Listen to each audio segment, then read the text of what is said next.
In Heads of State, chaos wears a tailored suit and diplomacy packs a punch. Prime Video's latest action comedy, directed with gleeful anarchy by Ilya Naishuller, throws the ever-clashing UK Prime Minister Sam Clarke and the swaggering US President Will Derringer into an explosive buddy mission from hell. When their jet is blasted out of the sky by mysterious forces, the duo crash lands into a hostile game of survival, forced to rely on each other's wildly incompatible instincts. But bullets are just the beginning. As the political machine they left behind spins out of control, Sam and Will must ditch the protocol and play dirty, or risk watching the world unravel in their absence.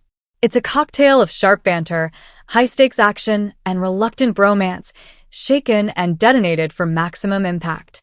In Heads of State, diplomacy takes a nosedive, literally. What starts as a routine PR stunt for President Will Derringer and Prime Minister Sam Clarke, a press conference masking deep mutual disdain, spirals into airborne chaos when an assassin infiltrates Air Force One. Derringer, the swaggering ex-Hollywood heartthrob turned commander-in-chief, is all flash and charm, while Clarke, the buttoned-up Brit with a sharp tongue, treats him with the warmth of an overcast London afternoon. After the MI6 CIA debacle in Spain flares up mid-conference, the two leaders are shoved into the same doomed jet in the name of damage control. Moments later, missiles scream through the sky, and the world's most powerful men are parachuting into the forests of Belarus with only their egos and a rapidly crumbling alliance to break their fall.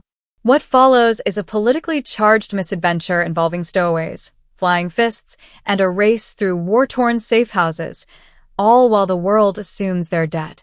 As Russian arms dealer Viktor Gradov hijacks global surveillance through the Echelon program, thanks to a conveniently promoted U.S. Vice President, they're left dodging drones and betrayal. With the help of rogue MI6 agent Noel Bissett, a lethal ghost in lipstick, the odd couple leaders ride cattle trucks and Eastern European trains toward NATO headquarters, uncovering a mole and a decades-old vendetta along the way. What begins as a petty clash of personalities becomes an urgent mission to outwit a villain with the power to watch and erase the world in real time. The only reason Gradov stays one step ahead is because he's got a ghost on the inside, someone feeding him intel from within Sam and Will's own team. It's how he gets them on the same doomed flight, how he times the Echelon breach down to the second. Before they can call for backup, the two have to untangle friend from traitor. That search leads them to Warsaw, to Hammond's hidden bunker, a last-ditch move to unmask the mole. But Gradov's men aren't far behind. The firefight that erupts is brutal.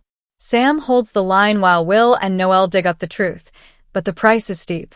A missile levels the building, and Sam doesn't make it out. Or so they think. In the smoldering aftermath, grief grips the survivors, until the intel they salvaged points to Bradshaw, the president's chief of staff. Her betrayal stings, but it's leverage. Sam, or what's left of him in Noel's mind, uses it to reach VP Kirk for extraction. Instead, they're greeted by drawn weapons. Kirk isn't their savior. He's been Gradov's mole all along. With Sam and Will eliminated, or so the world believes, the alliance crumbles. Trust shatters. NATO hangs by a thread. But Kirk's duplicity runs even deeper. She's not loyal to Gradov, only to her endgame. The moment the president and prime minister fall, she plans to cut ties and cut him down. But plans unravel fast. Sam survived Warsaw. And he's back.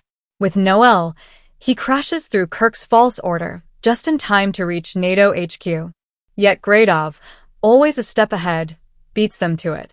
He storms the summit with blood on his hands and fire in his wake. Kirk's final move? A bullet to the head. Her game ends there. His is just beginning. Kirk and Gradov may share a mission to shatter NATO at its foundations, but that's where their alliance ends. For Gradov, it's vengeance, pure and simple. His son, a brilliant nuclear scientist, engineered the world's first meltdown-proof reactor. But one misstep, asking his father to secure a rare element, triggered NATO's alarm bells. Echelon picked up whispers, and without waiting for answers, the alliance authorized a Black Ops strike. The scientist and his team were wiped off the map. Only later did the truth surface. His design wasn't a weapon, it was salvation, a clean energy breakthrough. NATO buried the evidence and rebranded his life's work as their own. Gradov never forgot. And he swore he'd dismantle the machine that killed his son and stole his legacy. Kirk, by contrast, fights a quieter war. Her reasons are political, methodical. She once campaigned on an America First promise, branding NATO obsolete. As vice president, she wears diplomacy like a mask, but behind closed doors, she plays the long game. Working with Gradov is a means to an end. She wants control, not chaos. But schemes built on mutual distrust always crack. And when Sam and Will make it to the summit, bloodied but unbroken, they expose the rot and reignite faith in the alliance. In the end, it isn't Kirk's or Gradov's vision that wins. It's the one built on trust, tested under fire. Gradov is a ghost wrapped in a tailored suit, too slippery to hold, too smart to stay still. The story opens on a failure. Noel's operation crashes and burns, leaving MI6 and CIA operatives dead in the dust. That's the kind of opening he likes, blood in the water and a clean exit trail. So when he crashes the NATO summit like it's his personal vendetta party, nobody's shocked that he's already got a chopper purring on standby. He lights the place up, drops world leaders like flies, then vanishes into the chaos, slipping past Noel one more time like smoke through a net. But Sam and Will? They're done playing defense. Screw the perimeter. Forget backup. They go after him head-on, knowing full well it's a suicide run. The showdown hits a balcony, the chopper waiting just feet away. Gradov, ever the dramatic villain, wields a harpoon gun like it's his birthright. He's seconds from escape, until the Prime Minister steps up with a plan that's part brilliance, part madness.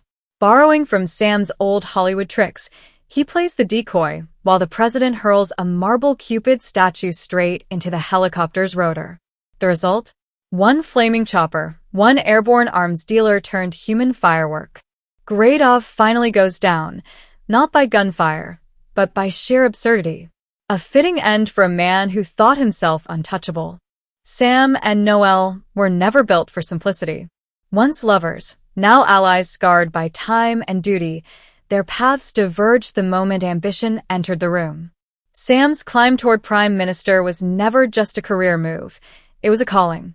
But for Noel, an MI6 agent accustomed to shadows and secrets, the role of political partner was a suit that never fit. So they walked away. Not with bitterness, but with that quiet ache of knowing love sometimes bows to circumstance. Still, the feelings never left. They just sat dormant, waiting. That's why the moment each believes the other has died, the grief cuts deeper than expected. And when they reunite, shaken but alive, it's more than relief, it's recognition. But it isn't until Warsaw, when Sam brushes death again and Noel nearly loses him for good, that the truth fully lands. She doesn't just miss him, she still loves him. Not in a past tense kind of way, but in the dangerous, present, still burning way. Despite incompatible lives and impossible schedules, they decide to try again. Not because it's convenient, but because it's real. Their relationship, like everything worth keeping, takes work. But this time, they're willing to try. Even if it's messy. Even if it hurts. Especially if it lasts. Not everyone makes it out alive in the chaos swirling around Prime Minister Sam and President Will, but a few go down swinging. Marty is one of them. The caffeinated CIA agent with a knack for monologuing through stakeouts and microwaving day-old burritos doesn't get much screen time, but when the action finally hits, he shows up loud. With nothing but grit, blind faith, and maybe a questionable understanding of tactical protocol, Marty single-handedly downs a squad of mercenaries. It's his finest moment, and also, seemingly, his last. The villains put a bullet in his head, and just like that, the comic relief gets his curtain call. Or so we think. Turns out Marty's got a little hardware upstairs, a metal plate from some long-forgotten accident involving a drone and a lawn chair, as he later explains. The bullet ricochets, the mercs bail, and Marty wakes up groggy but alive. Cut to the end credits, where our resilient agent is spinning the tale to a very uninterested bachelorette party, proudly flaunting his survival as if it earned him a medal and a dating app sponsorship. But one listener is intrigued. Noelle, watching from across the bar with a knowing smirk and maybe a recruitment folder under her arm. If the franchise lives on, odds are Marty will too. And next time, he's bringing snacks and vengeance.